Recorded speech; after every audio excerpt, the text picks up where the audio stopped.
cuisiner maison, facile et rapide à faire et surtout plus responsable. Ça c'est un exemple en fait du panier de là-bas.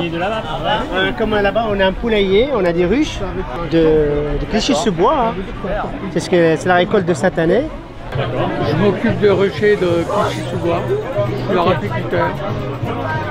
Le lycée Pierre Nouvel, je suis leur apiculteur. On développe une agriculture urbaine dans le quartier du Bois du Temple. On transforme le paysage en fait en paysage agricole avec les habitants et d'autres associations. C'est un bar à eau. En fait, c'est une initiative pour sensibiliser sur le fait que l'eau du robinet, elle est potable et qu'on peut la boire et qu'elle coûte vraiment moins cher que l'eau en bouteille, entre 50 et 100 fois moins cher.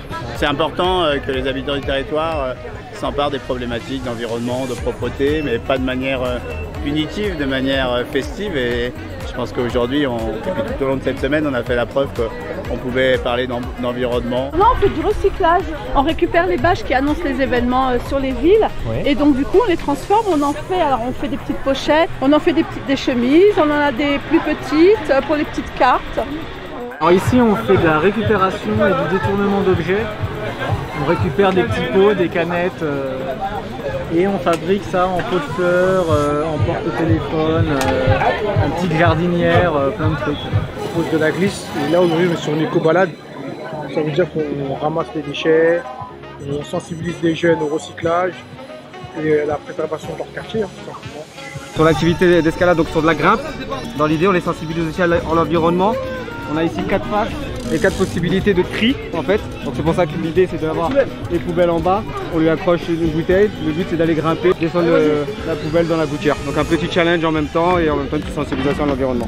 C'est toutes nos populations, en tout cas toutes les générations, et puis tenter progressivement, j'ai bien tenté progressivement de faire prendre conscience aux gens des questions environnementales et puis les questions de l'environnement et de la propreté, n'ayons pas peur des mots aussi, parce que c'est un des défis que l'on a du mal à tenir en ce moment dans nos villes. En fait, l'objectif c'est vraiment de sensibiliser en fait, tous les habitants au tri des déchets, au gaspillage alimentaire. On a aussi lancé le défi famille zéro déchet. Donc on a à peu près une quinzaine de familles. On propose une fois par mois des ateliers, donc en lien avec la réduction des déchets. Le gaspillage alimentaire et le jet de déchets en général. Donc on propose des petits cendriers de poche faits à partir de bouteilles plastiques. L'idée c'est de mettre son mégot dans ce petit cendrier pour éviter de les laisser par terre. Et soyez chic avec vos mains. Voilà. Merci. Je vous en prie.